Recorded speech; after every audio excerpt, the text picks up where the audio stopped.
Agile and Lean concepts for teaching and learning, bringing methodologies from industry to the classroom.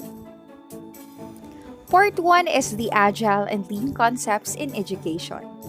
In this chapter, we look at how Agile and Lean ideas have been taken from the industry and applied in the classroom. Then we take the key themes and concepts from both these approaches and integrate them into a simple conceptual framework that identifies the main ways in which these true industrial practices have been applied to teaching and learning, regardless of the subject discipline and level of education.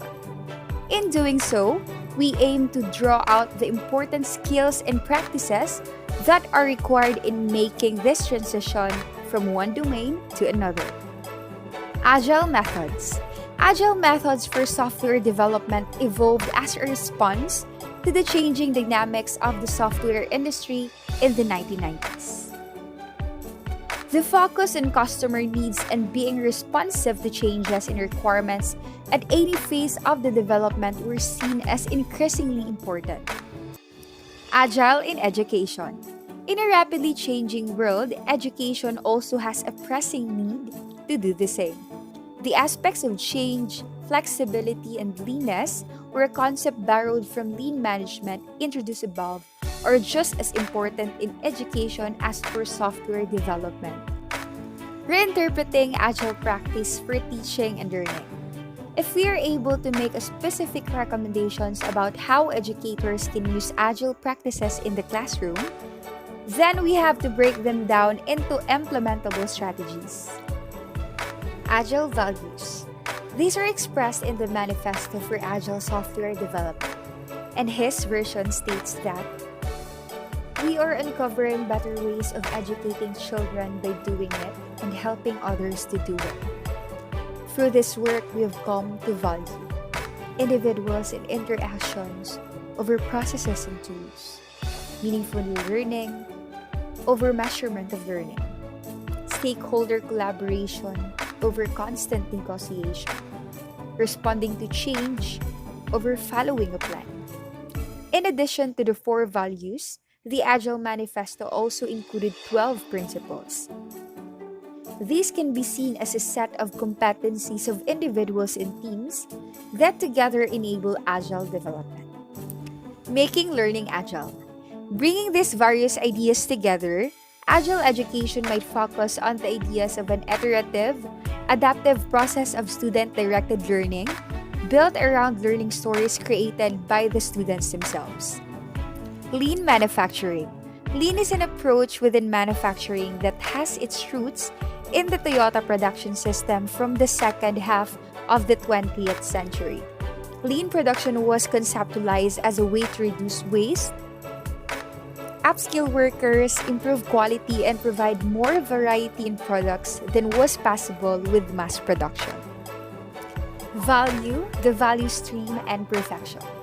3 of the original 5 Lean principles outlined by the Lean Enterprise Institute are the value stream, and perfection, the others being pull and flow. Value is both the end product and the chain of processes that deliver it. The value stream is each step in the value process designed to be as efficient as possible in meeting customers' expectations, while perfection is pursued through continuous improvement. Agile education and lean learning. One of the key concepts from the values and supporting principles of the Manifesto for Agile Software Development is that Agile approaches give agency to both developers and customers. Giving students a similar sense of empowerment and agency over their own learning is an important challenge for the 21st century approaches to teaching and learning. While developing the broad skill sets encouraged in multi-skilled, Agile teams also reinforces learning agency. Part 2. The Agile Methodologies in Education. A review. Agile methodologies are open to changes in requirements and encourage constant feedback from the customers. In Agile life cycle shown in Figure 1, there is no strict sequence of events to follow as a classic waterfall model has. The phases are flexible and always evolving, and many of them can even happen in parallel. First is the requirement analysis, followed by planning, design, development, testing, and deployment. There are 7 agile methodologies. First is the adaptive software development or ASD, followed by crystal methods, dynamic software development method or DSDM, extreme programming or XP, feature-driven development or FDD, the Kanban, and lastly, the Scrum. Extreme programming. XP is a development methodology that is intended to improve software quality and responsiveness to change in customer requirements. Scrum. Scrum is one of the most employed process frameworks implementing Agile values and principles. The figure 4 shows the Scrum lifecycle. It follows a set of rules, responsibilities, and meetings that never change. Everyone in Scrum plays a specific role. For the product owner, they serve as an interface between the development team and its customers. The Scrum Master is the facilitator within the team members. The Scrum development team comprehends the developers that work together to create and test incremental releases of the product. The Scrum defines 4 events related to the sprint called ceremonies. First is the sprint planning. Second is the daily stand-up or the daily scrum. Third is the sprint demo. And lastly, the sprint retrospective. Part 3. Practices of Agile educational environments. Analyses from the perspective of the public, private, and third sectors. Practices of Agile educational environments. There are 11 practices. First is inspire, don't lecture. Employ active learning or learning experience. Link explaining to doing. Elicit reflection. Promote communication. Establish diverse teams. Assign roles to team members. Manage time. Foster awareness of abstraction levels. Use metaphors and analogies, example, other concept worlds. And lastly, emphasize the connections between the topic being taught and the larger context in which it operates. And this is the HAT analysis framework. The HAT analysis framework is used for the analysis of Agile teaching learning practices in each sector. The HAT framework is based on the 3 main perspectives. First is the human perspective, which deals with cognitive and social factors and relates to interpersonal processes, for example, the teammates, the customer, and the management. Second is the organizational perspective, which deals with managerial and cultural factors and relates to the workspace and to issues which are beyond the team scope. And lastly, the technological perspective, which deals with practical and technical factors and relates to how to issues on a different level of abstraction. Merge, or the management, education, and research. The merge model draws on the concept of meta-profession, namely the sets of skills that extended beyond a specific discipline or area of professional expertise, and that can be expressed meaningfully only after one has first gained disciplinary or professional knowledge. The full merge model has 3 layers. The base or foundation, it is the individual's disciplinary knowledge. The second layer includes the 3 meta-professions. And the third layer, which is the generation, involves integrating the first 2 layers so as to successfully perform one's professional or organizational role. Applications of Agile teaching practices in 3 sectors. The first sector is the school principal. The first public sector comprises governmental organizations and local authorities, as well as all organizations which are under their responsibility. This includes government offices, the local services provided by local authorities and municipalities, and public schools and hospitals. The second sector is the team leader. These are private or for-profit organizations comprise the second sector. These sectors includes the banks, the firms, the shops, and the private services such as private health organization, insurance companies, and all other profit businesses. And lastly, the third sector is the faculty member.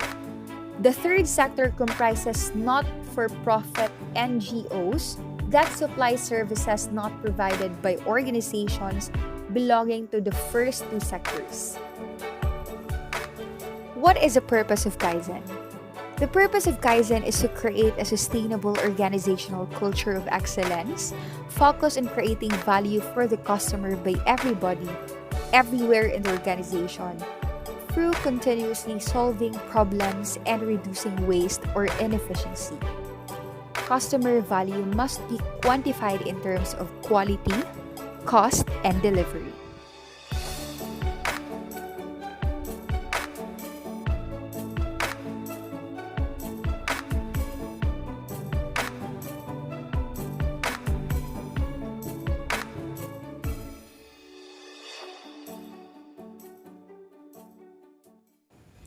Part 2. The Agile Methods in the School Classroom. Motivation for creating EduScrum. From the motivation that education needs to change to meet the needs of the 21st century society, this addresses the various ways that adapting Scrum process to the classroom enables students to become more independent and self-directed in their learning. Introduction: the change, education, and Agile methods. There are three fundamentals underlying this change. First, less need to examine knowledge, retention, instead more focus on developing the students' 21st century skills such as collaboration, communication, critical thinking, creativity, ICT skills, and etc. Second, changing demands of society. And lastly, going beyond the teaching of the subject to help students to develop as human beings and let them make progress in their personalities. What is EduScrum? EduScrum is a framework for an active, collaborative, and co-creative education process. It allows students to make assignments according to the fixed rhythm. They plan their own activities and keep track of their own progress. The teacher determines the assignments, coaches, and gives advice. The pillars of EduScrum. Like Scrum, EduScrum is based on three pillars, which are the transparency, investigation, and adoption. Challenges of EduScrum. As with any method, there can be problems with implementing EduScrum. But more often than not, these problems arise from the neglect of an element of the framework. Lean and Agile as a departure from plan-based education. So the table point 1 shows the meaning of the Lean and Agile. Lean being the key focus on reducing weight, associated with cost leadership strategy, and would strive to contain only what is necessary. Agile, which emphasizes the ability to adapt quickly to changes. It also applies differentiation strategy, and Agile education in particular would cater especially to students for whom cost might be less of an issue, but who might want to differentiate themselves from the pack and get an education adapted to their personal preferences. And the middle part is their similarities, which they share a preference for the lightweight, iterative, and incremental development, which require more heavyweight documentation, and iterative and incremental aspects letting students pursue their education in an emergent manner as opposed to the traditional plan-based education that is dominant today. The Table 2.2 cite the key differences between plan-based and agile or lean approaches. The table shows the challenges of lean and agile education. IT as enabler for lean and agile education. So the table here shows the mitigation of challenges by the IT. The Agile Methodology Framework. These fundamental principles guided the development of our collaborative framework, which is the Agile Management of University Projects Framework. And the Figure 1 outlines the processes and interactions of the bespoke model. Implications for practice. These recommendations are informed by lessons learned that are intended for consideration in a variety of organizations or teams of industry or discipline. First is the project initiation. This is a key component of this is to recommend to clearly articulate the frame progress or co-develop a common understanding of the guiding principles and values and model agility and flexibility in your approach. Second is the sprint zero. This is to seek a common agreement on the workflow management tool in which all user, task, and team collaboration will be hosted. Third is the Sprint 1, is to celebrate the achievements of your team and encourage and empower development team members to individually present their work in the sprint review meetings rather than having the project leader present on their behalf. And lastly, the Project Close, specifically the project retrospective. Prior to the meeting, ensure that all development team members and stakeholders are briefed on the purpose of the meeting.